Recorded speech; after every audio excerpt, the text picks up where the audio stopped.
Friends ఇక్కడ ఎల్ఈడికి board ఒకటి వేసాం. 40 అంగుళాలు పెట్టుకోవాలండి గ్రౌండ్ నుంచి మనం. ఓకే, మనకి కరెక్ట్గా 40 అంగుళాలు పెట్టుకుంటే మనకి సరిపోద్ది. నేను చూపించి ప్లేస్లో అయితే కరెక్ట్గా సైడ్కి అయితే వస్తుంది ఎల్ఈడి. ఓకే ఫ్రెండ్స్, మనం ఈ విధంగా అయితే ఓపెన్ టైప్ వైరింగ్ అని చేస్తున్నాం.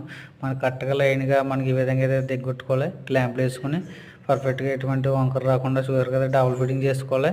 మెయిన్ బోర్డు కూడా అయితే, లేకపోతే 10 పైపులు కదా మనకి ఇబ్బంది అవుతుంది. కాబట్టి 2 లైన్లు అనేది బోర్డులోకి వేసుకెళ్ళాలి మనం. ఇదైతే 5 ఫీట్ వేసామండి హైట్ గ్రౌండ్ నుంచి. ఓకే ఫ్రెండ్స్, మరి ఈ విధంగా సెట్ చేసుకోవాలి. గ్రౌండ్ నుంచి 5 అడుగులు పెట్టుకోవాలి. జంటలు వాడుకుని బోర్డు అయితే ఈ విధంగా అయితే ఫ్యాన్లకి 2 ఫ్యాన్లకి అయితే పెట్టాం. చూసారు కదా, 5 ఫ్యాన్కి లేపేస్తాం, 2 ఫ్యాన్కి మట్టిది. ఓకే ఫ్రెండ్స్, రేక్ సెట్టే కదండి, సింపుల్గా చూడకూడదు అన్ని పర్ఫెక్ట్గా చేయాలి. ఓకే, రేక్ సెట్టే కదా, సింపుల్గా మనం అవి చేసుకోకూడదు, అన్నీ మనం పర్ఫెక్ట్గా చేయాలి. ఏ పని చేసినా ఏ హౌస్ చేసినా. ఇది అయితే ఇన్వర్టర్ కింద ఇన్వర్టర్ వస్తుంది. ఓకే ఫ్రెండ్స్, మరి ఈ విధంగా చేసాం. ఫ్రెండ్స్ చూసారు కదా, మెటీరియల్ ఇంకా ఉంది, ఇంకా అవ్వలేదండి వర్క్, కొంతవరకు అయింది, చూపిస్తాను మీకు.